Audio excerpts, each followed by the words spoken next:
Professor Filip Kovacevic, and this is the 79th edition of the Russian newspaper's Monitor.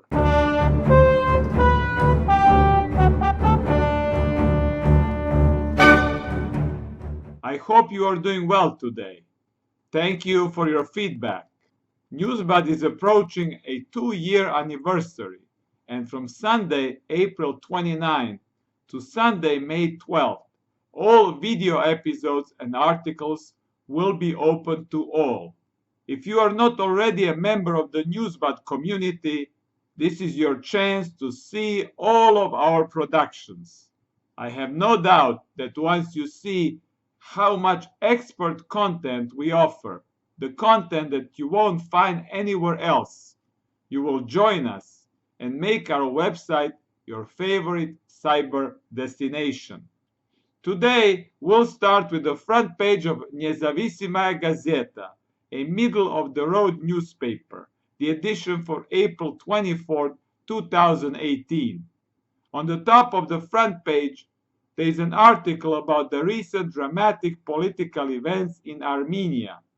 The title of the article is Serge Sargsyan did not withstand the pressure of the opposition. Serge Sargsyan is a longtime leader of Armenia who resigned his prime ministerial post on Monday, April 23rd, faced with the escalating organized protests of the opposition.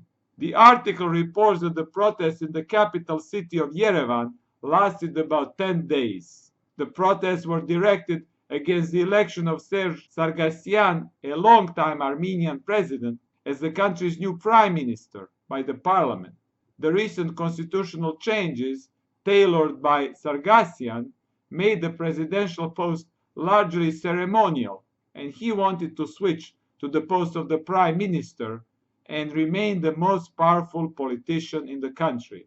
His party has the majority in the parliament, and so this seemed like an easy thing to do, a done deal. However, the protests showed that the opposition and those outside forces supporting them, primarily the United States and the European Union, thought otherwise. This is why, as I see it, the changes in Armenia have many of the characteristics of the CIA-designated and designed color revolution, directed against the non-Western or Russian allies in Eastern Europe, Central Asia, and the Middle East. Indeed, if we look at the foreign policy of Sargsyan, we will see that he closely cooperated with the Russian President Vladimir Putin during the last decade. Armenia extended the lease for a Russian military base in Gyumri and is a member of the Russian-supervised military alliance, the Collective Security Treaty Organization, the CSTO. Armenia is also the only ex-Soviet Caucasus Republic which is a member of the Russian-sponsored economic bloc, the Eurasian Economic Union. And just a week ago, when Sargsyan was elected prime minister, he received a very warm congratulation from Putin. Now, obviously, all these agreements and links have been destabilized and have a very uncertain future. According to the article, the protests culminated on Sunday, April 22nd, when the police arrested the leader of the Armenian political opposition, Nikol Pashinyan, and several other opposition members of the parliament. Sargsyan was initially defiant, and he ordered the police to break up the protests. However, this had the opposite effect. More and more people, especially students, came out on the streets. The various army units were also seen as supporting the protests. The people in other major cities in Armenia also took to the streets and started blocking major intersections. The country was pushed on the brink of a civil war. Just a day later, Sargsyan resigned, and the first deputy prime minister, Karen Karapetyan, took over as the acting prime minister. Pashinyan and his associates were released from prison, and they were triumphant.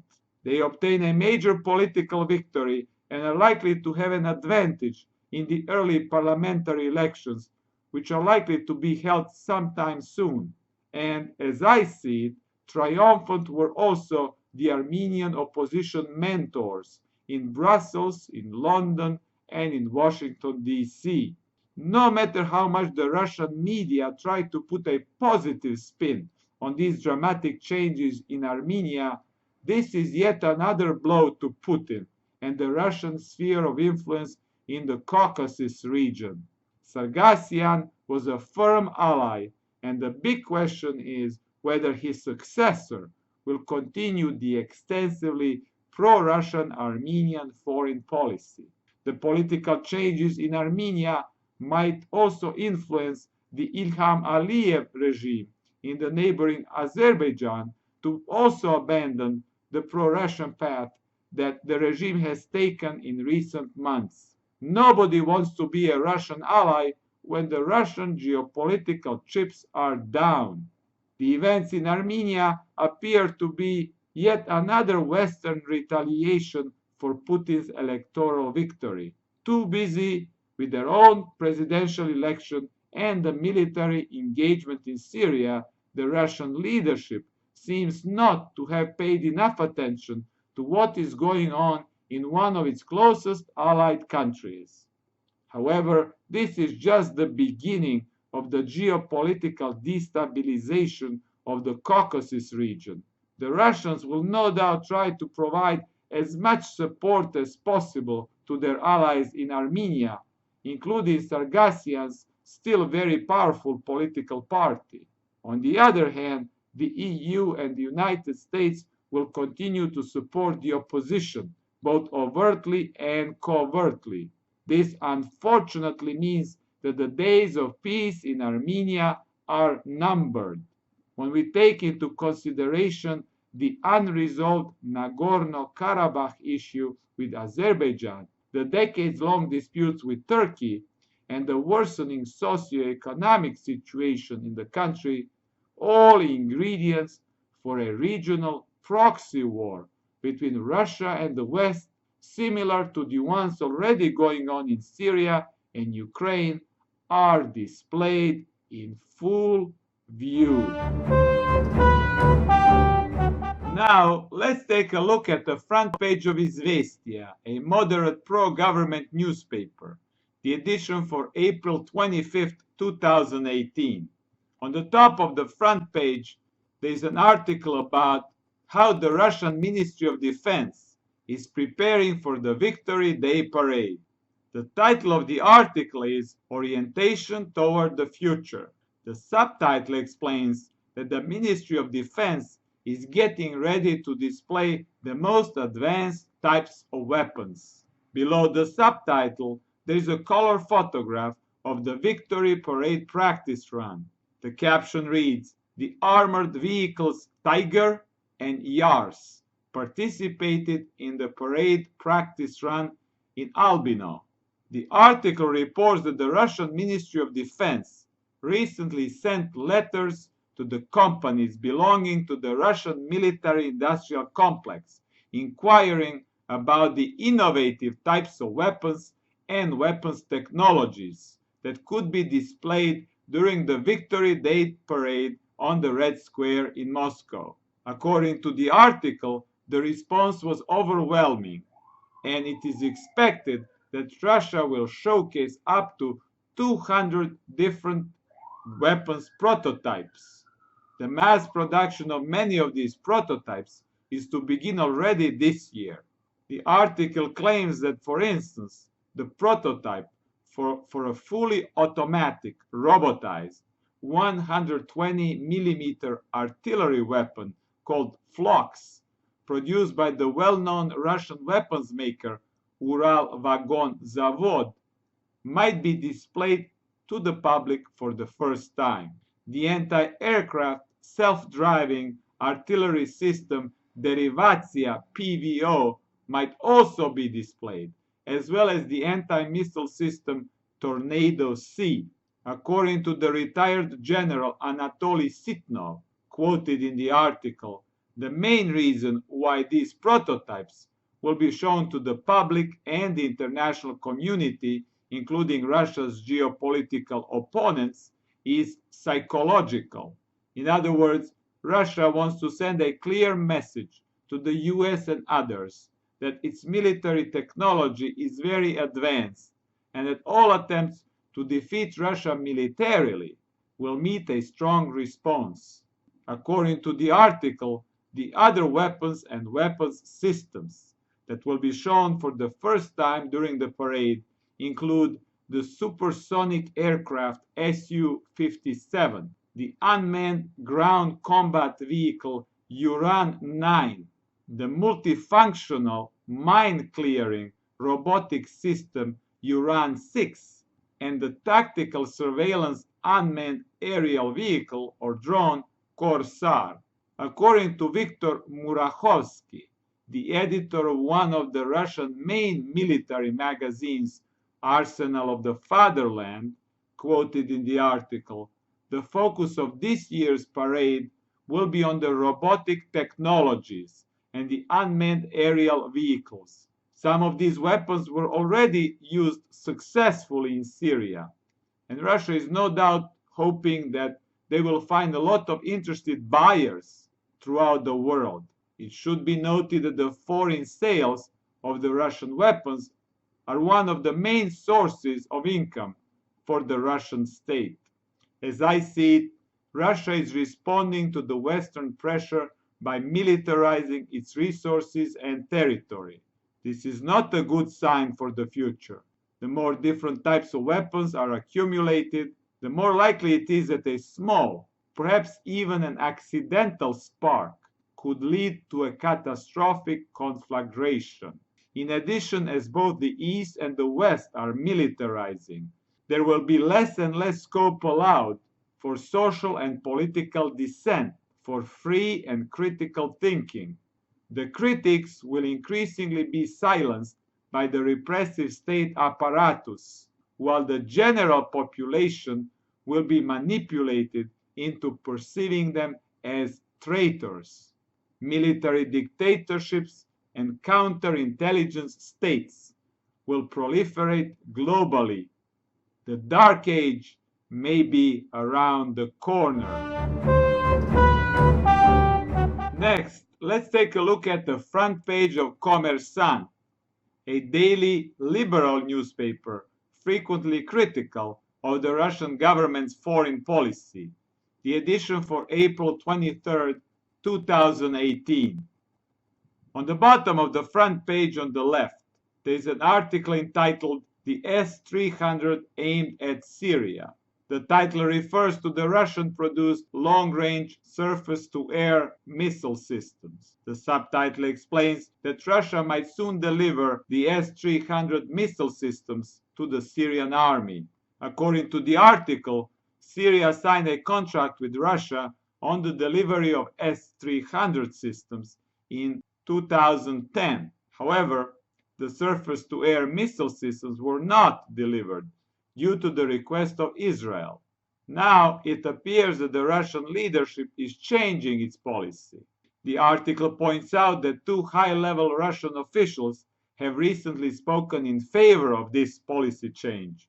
The Russian General Sergei Rudskoy stated that after the US, UK, and French missile attack against the Syrian army, Russia is likely to reconsider the policy regarding the S-300 and, quote, not only with respect to Syria, but with respect to other states as well, end quote. Rudskoy was followed by the Russian Foreign Minister Sergei Lavrov, who said that the Russian government is seriously considering the delivery of the S-300 to the Syrians. The article notes that the Russian President Vladimir Putin met with the Russian Minister of Defense Sergei Shoigu and the Chief of Staff of the Russian Army Valery Gerasimov, and that they discussed the various aspects of the situation in Syria.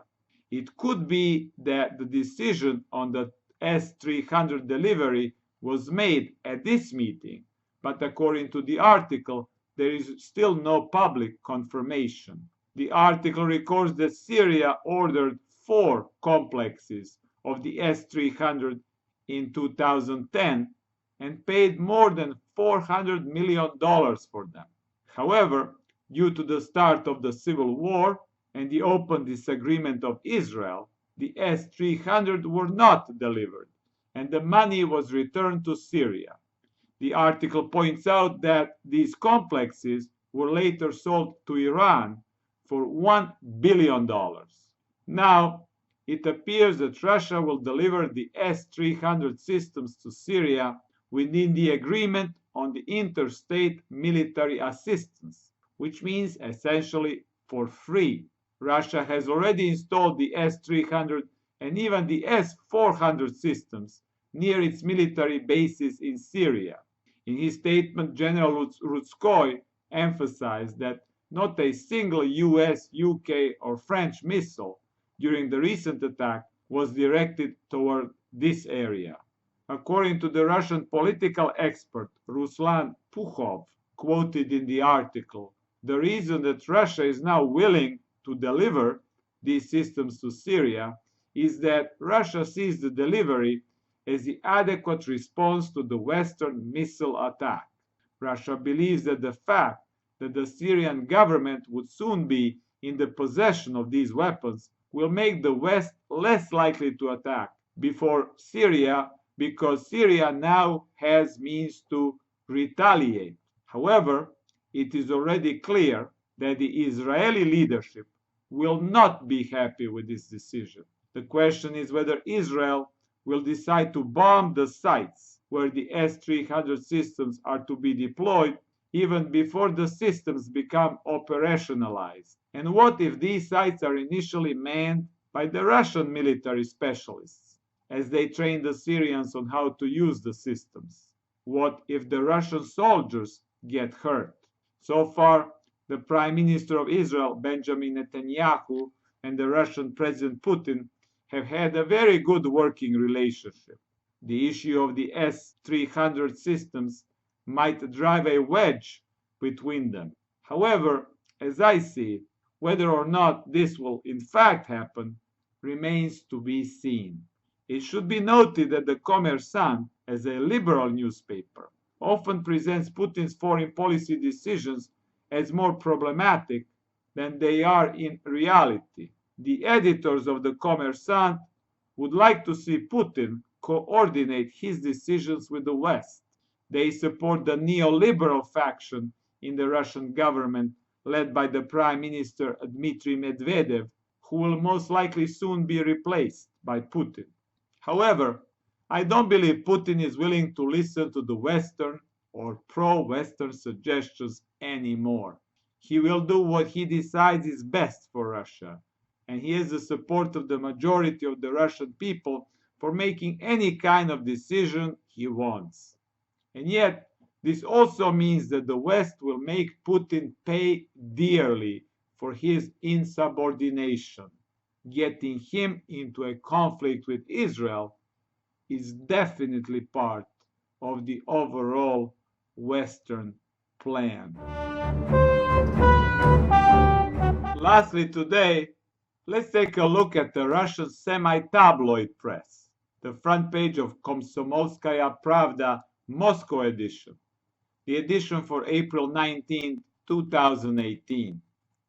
On the upper part of the front page on the far right, there is an article about the 75th anniversary of the foundation of the Soviet Military Intelligence Special Forces, also known as Death to the Spies, or SMERSH. The title of the article states that the name SMERSH was proposed by Stalin himself. The subtitle explains that what follows is an interview with retired General Alexander Zdanovich, a former high-level KGB officer and now a well-known intelligence historian. The interview was conducted by the newspaper's main military expert, Viktor Baranets, and was broadcast on the Komsomolskaya radio station. According to Zdanovich, the main reason that the SMERSH was formed was to prevent the infiltration of the Soviet armed forces by the agents of the Nazis and other hostile intelligence services. The SMERSH officers were active on both sides of the front. In fact, one of the greatest successes of the war was the infiltration of the Nazi spy school by the Soviet SMERSH officer Kozlov, whose code name was Saturn, from July 1943 until April 1945. Kozlov even became one of the instructors at the school. Thanks to the information passed on by him, the Soviets were able to neutralize more than 150 deep cover agents of the German military intelligence, the Abwehr. In addition, the SMERSH officers were very sophisticated in deceiving the German military through false information transmitted via radio, the so-called radio games. According to Zdanovic, during the war, the SMERSH initiated close to 180 radio games, and as a result uncovered more than 400 deep cover agents of the German, Romanian, Hungarian, and Finnish intelligence. According to the memoirs of the Nazi foreign intelligence chief, Walter Schellenberg, quoted in the article, the Soviets first transmitted true information to get the Germans hooked, and then, quote, at the most decisive moment, end quote, they would replace it with disinformation, which led to many German failures and ultimate defeat. Zdanovic also noted that one of the key tasks of the SMERSH was actually performed after the victory over the Nazis.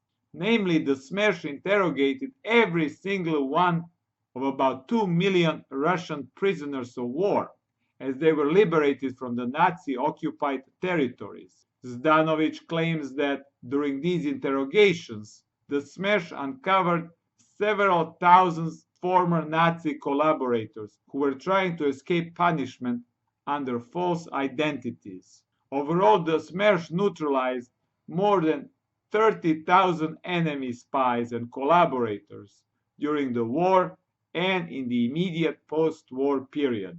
According to Zdanovic, several SMERSH officers were posthumously decorated as the heroes of the Soviet Union, and many more received various other military and state decorations. Sometimes, though, the process of recognition took years, perhaps due to the secrecy of the operations, personal animosities, or the inefficiency of the Soviet bureaucracy. Zdanovic, for instance, mentioned the curious case of Major Paspelov, whose unit seized the registry of Nazi spies in Riga, Latvia, in 1943, but who was decorated for it more than 30 years later, in 1975. Moreover, the SMERSH was also successful in preventing high-level assassinations. Such, for instance, was the assassination attempt on Stalin in 1944 and the Colonel General Govorov in 1943.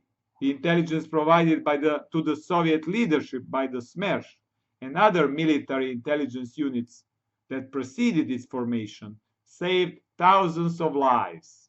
And in the case of the Kharkov operation in 1942, the unwillingness of Nikita Khrushchev and Marshal Timoshenko to take seriously the warning provided by military intelligence specialists led to a catastrophic failure, with 85,000 soldiers dead and 230,000 captured.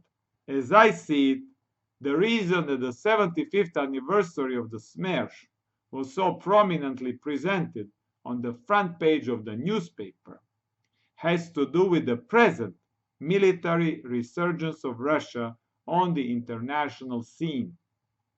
In the last decade, the Russian media has begun extensively to publish about the glories of the past and to connect them conceptually and emotionally with the glories of the present and the potential glories of the future.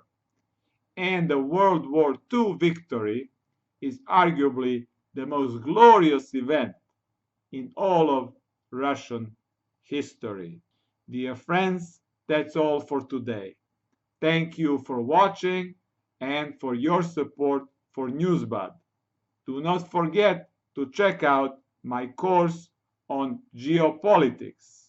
And of course, be cool and stay cool until the next edition of the Russian newspaper's Monitor.